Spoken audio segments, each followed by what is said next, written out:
Ok, ok, nickel. J'espère que vous allez bien. Normalement, vous devez m'entendre. Ça devrait être bon. Juste vérifier que je ne bug pas. Comme je suis pas chez moi, je suis dans un hôtel. La lumière, elle est bizarre et tout. Bref, on va pouvoir commencer. En tout cas, j'espère que vous allez bien. Merci à Elodie pour sa petite édification. On va commencer sans perdre plus de temps directement. Donc, oula, attendez, il y a un petit bug sur mon graphique.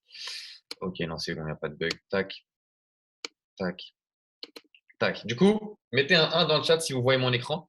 On va pouvoir commencer cet apprentissage directement. Donc, normalement, ça devrait être bon. Donc, calculez pas mon graphique, hein, c'est de la crypto-monnaie. On va pas faire de la crypto aujourd'hui. On va aller sur le marché du Forex, OK? Et on va aller voir ce qu'on va appeler directement les analyses de la semaine. On va voir en fait aujourd'hui comment faire pour prendre les trades que j'envoie le dimanche. Donc là, aujourd'hui, malheureusement, j'ai pas eu le temps parce que j'étais en événement. Mais dès demain, enfin dès demain, je crois, ou dès ce soir, là, je vous envoie les analyses de la semaine et vous allez pouvoir les prendre. Du coup, dès lundi. Donc déjà, première des choses, où est-ce que je les envoie? Je vais les envoyer sur PipTalk. PipTalk, c'est quoi? Vous allez sur votre téléphone ou sur TradingView, mais je pense que euh, TradingView, c'est mieux. Ça va être tout simplement TradingView, pardon. Sur le téléphone, vous allez sur IAM Academy, l'application. Attendez. Hop, voilà, juste ici. Ensuite, vous allez dans PipTalk, juste en bas. Hop. Et vous allez choisir Alex Faria. Donc, c'est moi, je suis le quatrième, suivi par 38 000 personnes. Vous allez me suivre. Vous allez mettre abonné. Et dans la journée, je vous envoie généralement, lorsque je fais des lives, je vous envoie les différentes updates par rapport au trade. Donc voilà, ça c'est la première des choses. Si vous débutez, c'est super important pour pouvoir suivre un petit peu l'actualité des trades et pour pouvoir prendre généralement, ça arrive de temps en temps, on va pas vous mentir, que j'annule le live du dimanche. Pourquoi? Parce que le dimanche, c'est événement, c'est tabassage. Et quand je suis dans d'autres villes, c'est vrai que c'est un peu plus compliqué d'assurer. Mais voilà, au moins, dessus, sur PipTalk, vous allez avoir tout en ce qui concerne le trading et les analyses de la semaine que je vais envoyer. Donc là, par exemple, on va pouvoir voir une analyse de la semaine enfin une analyse que j'enverrai sûrement ce soir. Donc voilà. En gros, on voit ici un graphique avec plusieurs choses. Je pense que je vais l'envoyer comme ceci. Voilà. Donc je vais l'envoyer comme ceci. Et en gros, cette analyse-là, tout simplement, ce qu'il va falloir prendre en compte et ce qu'il va falloir comprendre, ça va être qu'on veut aller sur une baisse, OK? Et généralement, lorsque j'envoie ça, oula, ça a bugué. OK.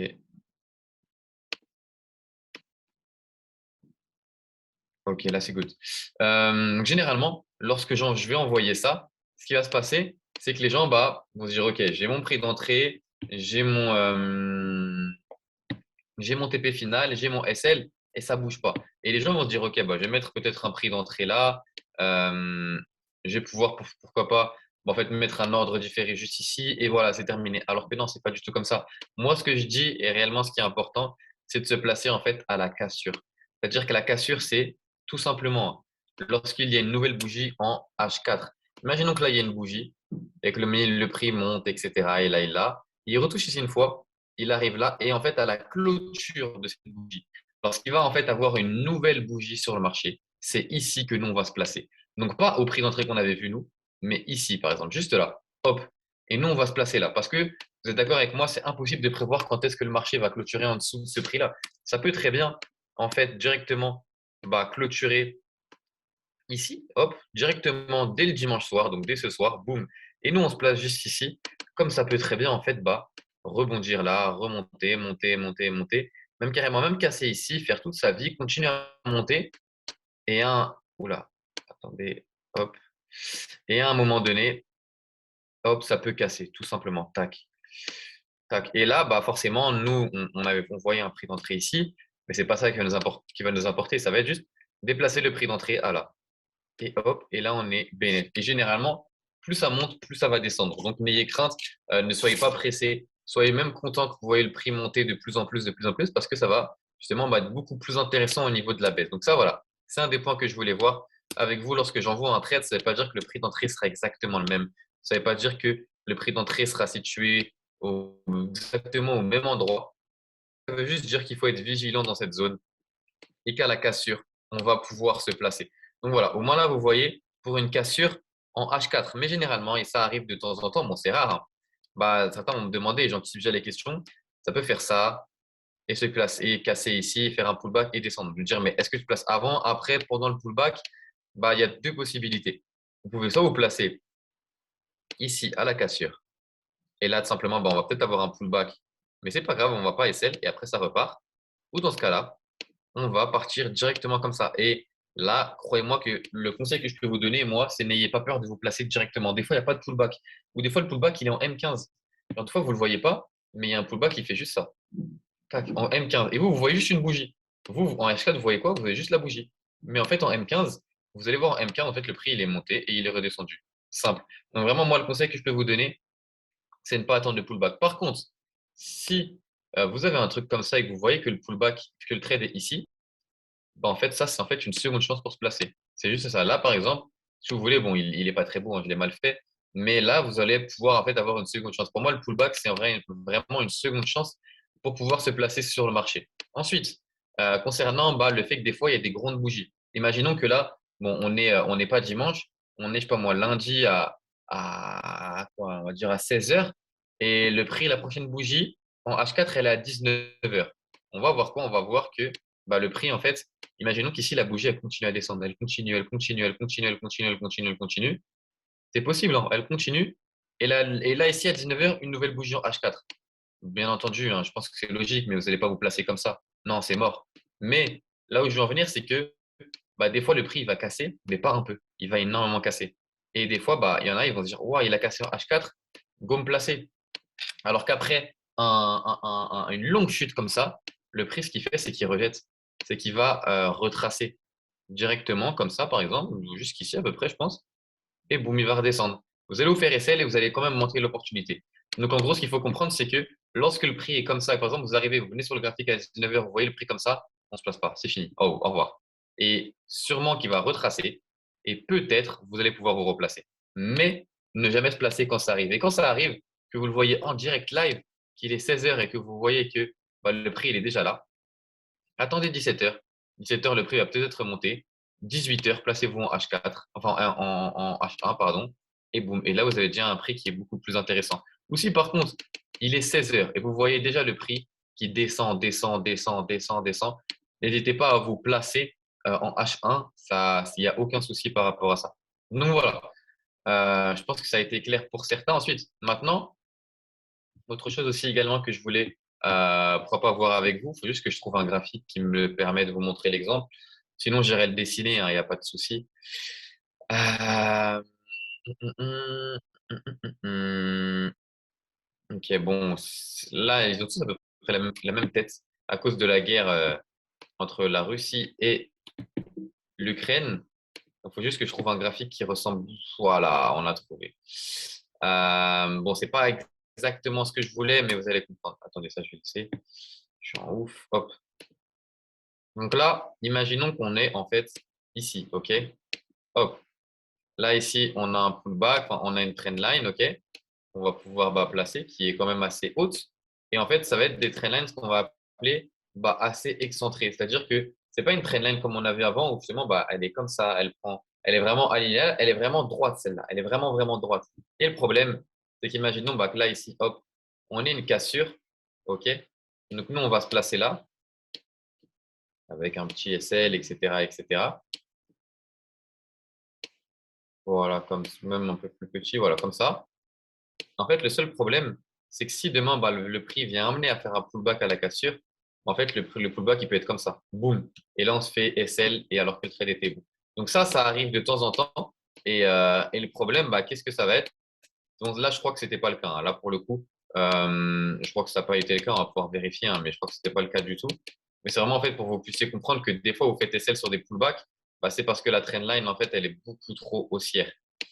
Donc là, hein, par exemple, si je fais ça, hop, ouais, il me semble que là, personne s'est fait SL à cette sur cette trendline-là, mais voilà. En gros, ça arrive de temps en temps. Et vous, ce que vous allez devoir faire, ça va juste être de pouvoir bah, anticiper cela. Et ça va arriver de temps en temps. Et le trading, c'est jamais du 100%. C'est pour ça que ceux qui me disent, ouais, mais je me suis fait SL sur un pullback une fois. Non, non, non, ça arrive de temps en temps, ça va arriver.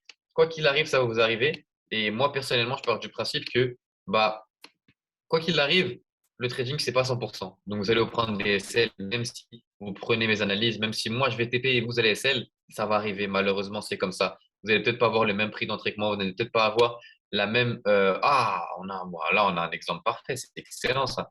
OK, on se place ici. Hop, on se place à la cassure. OK, on va viser le TP final. On met notre SL comme d'habitude, hein, à 20 pips. Voilà. Et là, bah, ce qui se passe, c'est qu'on se passe à la cassure, hein. Donc, la cassure est bonne. Tout va bien. OK. Et là, qu'est-ce qui se passe? Bah, il y a un pullback. Et le pullback, il est très beau, on le voit très très bien là. Hop, ce qui se passe, c'est que hop, pullback, redescente. On se fait SL alors que le trade était bon. Et ça, bah, ça va arriver. Malheureusement, il n'y a pas de solution miracle, ça arrive. Mais ce que vous pouvez faire, c'est secondement, bah, vous replacer ici. Et là, vous êtes sûr que si vous vous placez sur ce point-là, bah, vous êtes vraiment en gain. Quoi qu'il arrive, vous allez être dans le bénéfice. Donc voilà, ça arrive de temps en temps, hein, bien entendu. Le risque zéro n'existe absolument pas. Et voilà, c'était l'exemple que je voulais vous montrer un petit peu.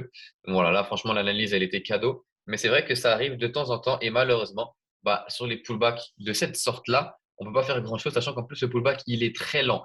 Donc là, je ne vais pas vous mentir, il y a possibilité d'éviter ça. Comment? Vous voyez que le trade, il part en pullback. Et regardez, là, il y a peut-être 4 heures qui ont été bonnes. Ensuite, 4 heures, 8 heures, 16 heures, 20 heures, 24 heures. Franchement, vous avez là, votre SL, il a pris une journée à se faire SL le trade. Croyez-moi que vous voyez ça, vous anticipez déjà bien avant de vous faire SL que là, on est dans un pullback et vous allez le faire sortir. Genre là, par exemple, hein, le prix, il est ici. Ça fait peut-être 8 heures que vous êtes sur le graphique, que vous êtes dans le trade là, vous voyez ça, vous anticipez, vous savez que là, il y a un pullback, vous allez vous faire sortir, vous quittez le trade avant de vous prendre le SL. Donc voilà, des petits indices qui peuvent réellement bah, pouvoir vous aider. Ensuite, maintenant, ce que je voulais voir avec vous, c'était quoi? Ça va être les TP et les SL, OK? Donc, lorsque je vais envoyer moi personnellement un trade, par exemple, il va être comme ça. J'envoie en fait un SL et un TP. Ça, ce sont les miens. C'est-à-dire que c'est pas le SL, enfin le SL que vous êtes obligé de mettre, c'est pas le TP que vous êtes obligé de mettre. En gros, moi, ce que je vais envoyer, ça va être le TP final. Là, c'est logique. Le TP final, il est là, mais ça se trouve, ça va pas du tout faire ça. Ça se trouve, ça va faire tac, tac, tac. On va prendre l'exemple, on va prendre comme si c'était parfait. Voilà. Ça va arriver ici peut faire un petit pullback ici. Ça va redescendre, ça va arriver juste ici. Ça va remonter, ça va continuer à faire sa life, etc., etc. Et nous, vous allez dire, ouais, mais je comprends pas, on n'a pas TP. Alors que là, vous avez fait quand même quasiment 100 pips au lieu d'aller chercher 150. Donc, en gros, ce qu'il faut comprendre, c'est que bah, il faut penser à sécuriser, il faut penser à clôturer, mais surtout, vous n'êtes pas obligé de mettre le même TP que moi. Moi, c'est le TP final. C'est vraiment la dernière limite que je vois pour ce trade-là. C'est-à-dire que carrément, comme on peut voir ici, regardez, ici, regardez comment le trade il a été touché juste avec une mèche. Carrément, ça se trouve, le trade n'a même pas été. Quelqu'un qui a mis son TP ici sur la ligne là, ça se trouve, il n'a même pas été, a été touché son TP. Donc, vraiment, pour que vous puissiez comprendre à 100% que le TP final, ce n'est pas obligatoirement votre TP final à vous. Vous pouvez très bien mettre un TP1 ici, un TP2 juste là, et pourquoi pas un TP3 juste ici. Moi, ce que je vous conseille, c'est toujours de mettre un petit peu en dessous de ce que je mets. Par exemple, je mets un TP ici, et moi, ce que je fais généralement, hein, imaginons que je vois le TP1 ici, donc voilà, hop. Par exemple, moi, j'aurais mis le TP1 ici. Pourquoi? Parce que là, on a une zone qui est assez distincte.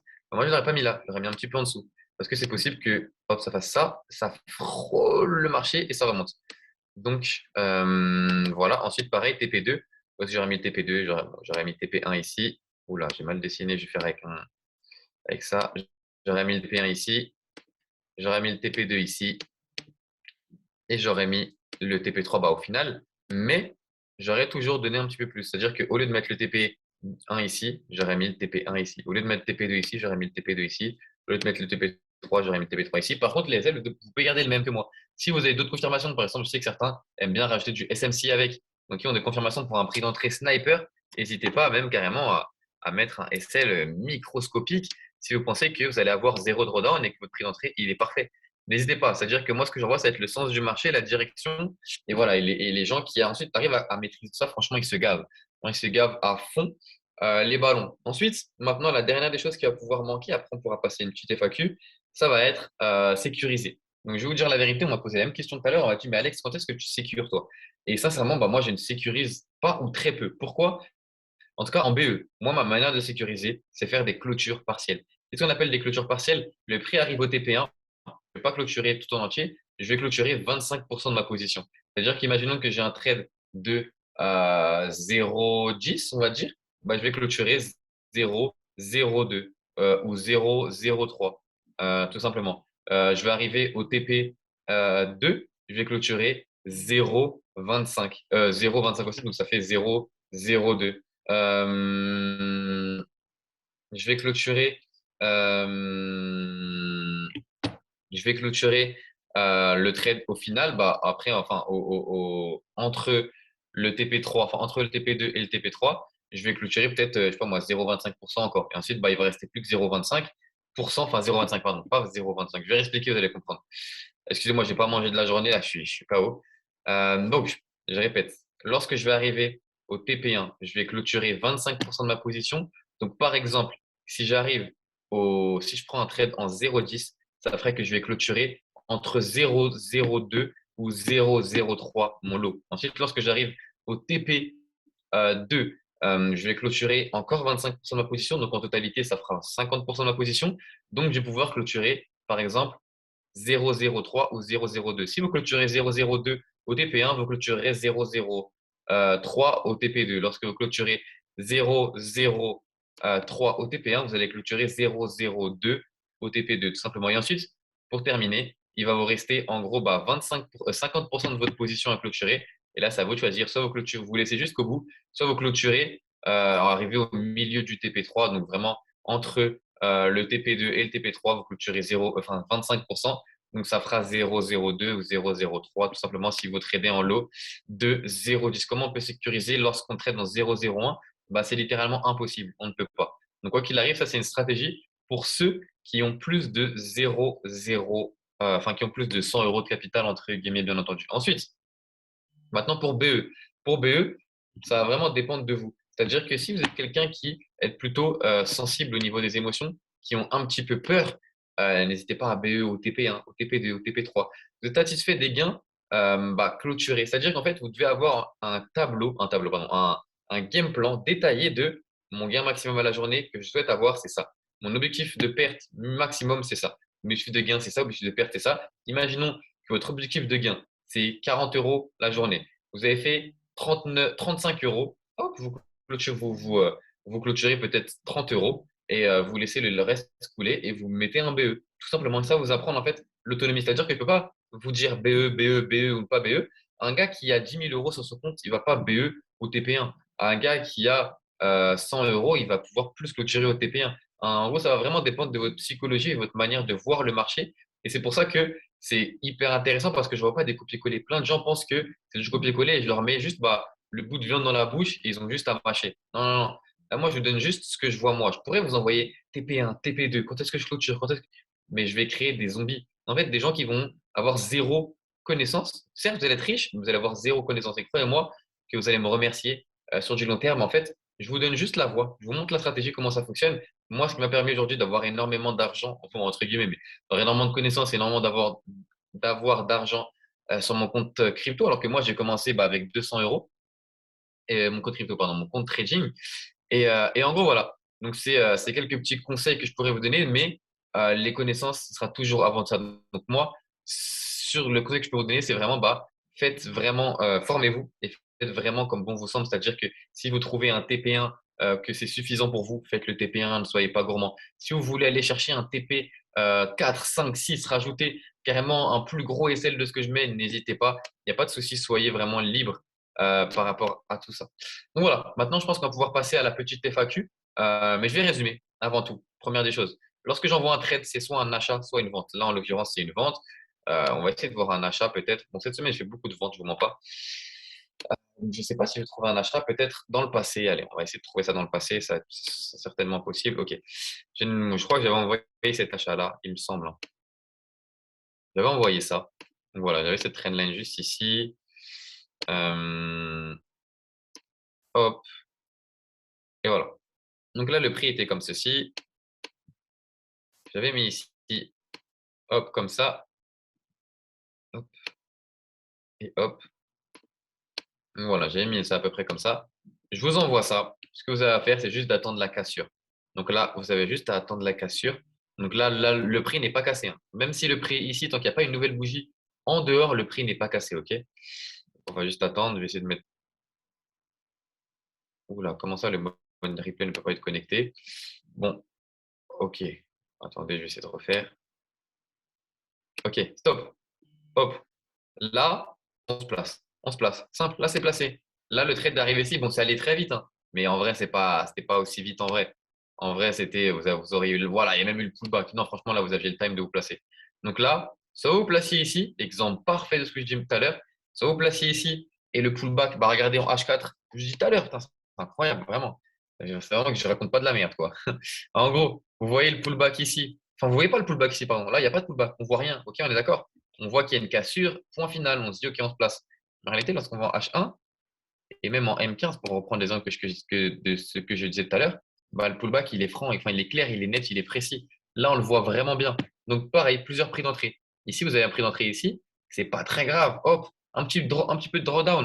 Vous aviez quoi? Vous aviez peut-être ouais, 12, 15 pips à peu près. C'est pas forcément énorme. Et après, bah, ça partait dans le bleu. Et si, par exemple, vous aviez raté le moment de vous placer ici, bah, vous aviez une seconde opportunité qui vous permettait de vous placer juste ici, en mode beaucoup plus safe, zéro drawdown, en mode super bien. Et ensuite, bah, le trade, j'ai mis le TP final juste ici. Vous, imaginons que voilà, vous vouliez, on va mettre par exemple le TP1, on va le mettre là. Hop, le TP2, on va le mettre à peu près là. Ou même si vous voulez mettre que deux TP hein, ou qu'un seul TP, n'hésitez pas. Et voilà, ensuite, bah, le trade, il monte. On va le faire aller plus vite. Hop, hop, hop, hop, hop. Donc la TP1 touché, TP2 touché, TP3 touché. Et c'est terminé. Aussi simple que ça. Donc là, on a le trade parfait, zéro drawdown. Donc vraiment, il a été très peu dans le négatif pour ceux qui sont placés sur le pullback. Et ensuite, voilà, il a touché le TP1, le TP2, le TP3. Aussi simple que ça. Tout simplement. Quand est-ce que vous sécurisez? Bah, par exemple, imaginons, vous êtes arrivé ici au TP1, vous êtes arrivé dans cette zone-là, vous voyez que le prix ici rejette et vous voyez ça. Qu'est-ce que vous faites? Vous sécurisez. N'ayez pas peur. Le prix retourne au TP1 et il est remonté et boum, boum, boum, boum. Et c'était anticipable parce qu'il est juste venu en fait faire un pullback sur cette zone-ci. Donc c'est pour ça que c'est important de se former, d'essayer de comprendre pourquoi le marché est revenu toucher cette zone-là. Hop. Et de mes connaissances, je pense, hein, c'est juste parce qu'ici on avait un beau W qu'il fallait juste en fait venir combler, faire un pullback pour partir en haut. Aussi simple que ça. Ou sinon, il y a aussi, bon, non, non, en vrai, non, je vois, c'est vraiment un W pour le. Donc voilà, en gros, c'est juste un pullback, retest de la zone et c'est reparti toucher le TP3. Du coup, voilà, en gros, je vous ai montré un exemple pour un achat, un exemple pour une vente. Je pense que maintenant, c'est good. Je vous enverrai les analyses de la semaine demain. Aussi, bah, ne soyez pas que, en gros, ce que je veux dire, c'est que ne soyez pas que accro à mes analyses de la semaine, mais essayez vraiment, vous aussi, de votre côté, à analyser, à regarder ma vidéo sur le price action, à vraiment essayer de faire tout ça et à m'envoyer des analyses en live. Je corrige tout de A à Z. Donc, n'hésitez vraiment pas à m'envoyer pour que je vous dise si c'est bon ou si c'est mauvais. Comme ça, vous ne dépendez pas de moi sur du long terme, quoi qu'il arrive. Voilà. On va passer à la FAQ. Quel est le capital que tu conseilles pour commencer? En gros, le minimum, hein, vraiment le BA pour moi, ce serait 200 euros. Mais ce que je vous conseillerais, c'est si vous avez 100 euros et des connaissances de passer un FTMO ou un MyForex Fund, ça vous ouvre énormément de portes. Voilà. Donc, il faut attendre que ça casse pour se placer et pas directement rentrer dès que tu en veux. Non, non, non, non, non. Jamais de la vie. Ça, c'est une erreur à perdre tout ton argent. Ça, je le dis tout le temps, hein. Mais jamais, jamais, jamais se placer dès que je l'envoie. Ça, c'est sur les analyses de la semaine, hein. Après, j'envoie aussi de temps en temps des trades. Sur Pivot, j'envoie TP, SL, etc. Et je dis vendez maintenant ou lancez maintenant. Mais lorsque j'envoie rien, que j'envoie juste un graphique, ça veut dire qu'il faut juste surveiller. Il faut mettre, en gros, avec son nez, il faut surveiller. Juste ça. Donc voilà, dites-moi s'il y a d'autres questions ou non. Sinon, bah, je pense qu'on va pouvoir clôturer sur ça. En tout cas, j'espère que ça a été assez clair pour vous.